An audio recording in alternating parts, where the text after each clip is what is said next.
जयशंकर प्रसाद की एक प्रसिद्ध कहानी है गुंडा। गुंडा एक ऐसी व्यक्ति की कहानी है जो जीवन की किसी अलभ्य अभिलाषा से वंचित होकर गुंडा हो जाता है।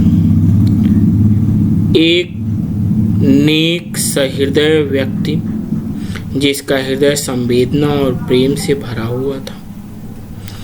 ऐसे व्यक्ति के जीवन में अलभ्य अभिलाषा होना और उस अलभ्य अभिलाषा से वंचित होकर उसका गुंडा हो जाना।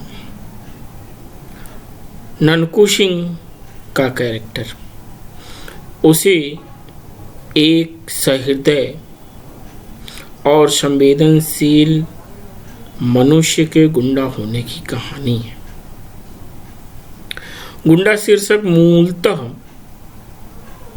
अपनी व्यंजना में है, क्योंकि जब हम पूरी कहानी को पढ़ते हैं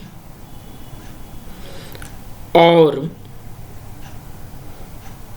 ननकू सिंह के चरित्र से रूबरू होते हैं, परिचित होते हैं और ननकू सिंह को हम जब जान और समझ पाते हैं तो हम ये समझते हैं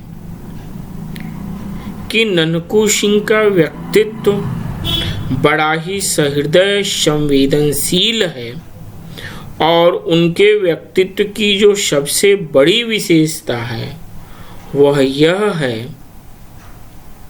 कि अपना सब कुछ सौंप देना और उस में निर्विकार भाव से उस व्यक्ति के लिए अपना सर्वश्रेष्ठ समर्पण देना। इंसान कैसे सीखता है, कैसे अपने आचरण में उतारता है, यह हम उस तथाकथित गुंडा या ननकू सिंह के चरित्र में देख सकते हैं। चाहे प्रसंग कुबड़ा मौलवी का हो, चाहे अपने चिर दुश्मन ठाकुर साहब के लड़के की बारात का हो, या राजमाता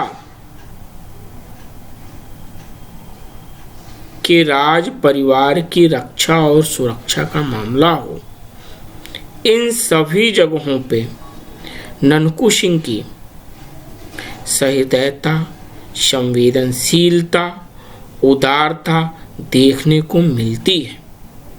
और कहीं न कहीं इस कहानी के माध्यम से जयशंकर प्रसाद ने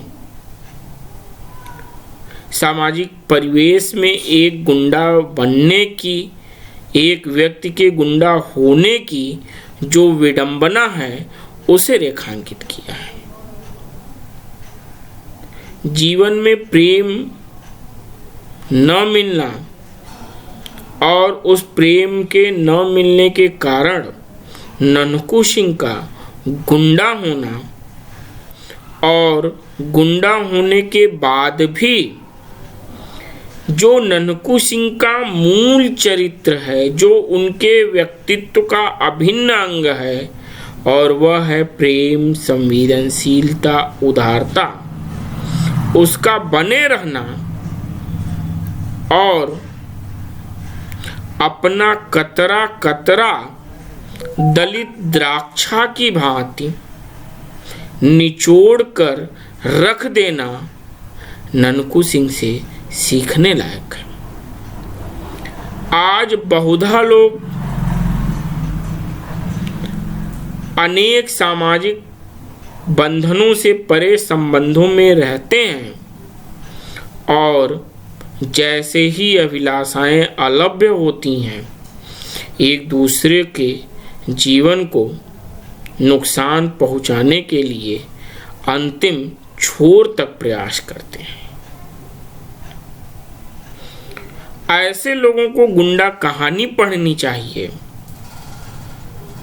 और गुंडा कहानी के माध्यम से उस संवेदनशील, सहृदय, पावन हृदय को समझने की चेष्टा करनी चाहिए जो सब कुछ कर सकता है, गुंडा बन सकता है, लेकिन अपने सहृदय, अपने प्रिय अपने अलभ्य अभिलाषा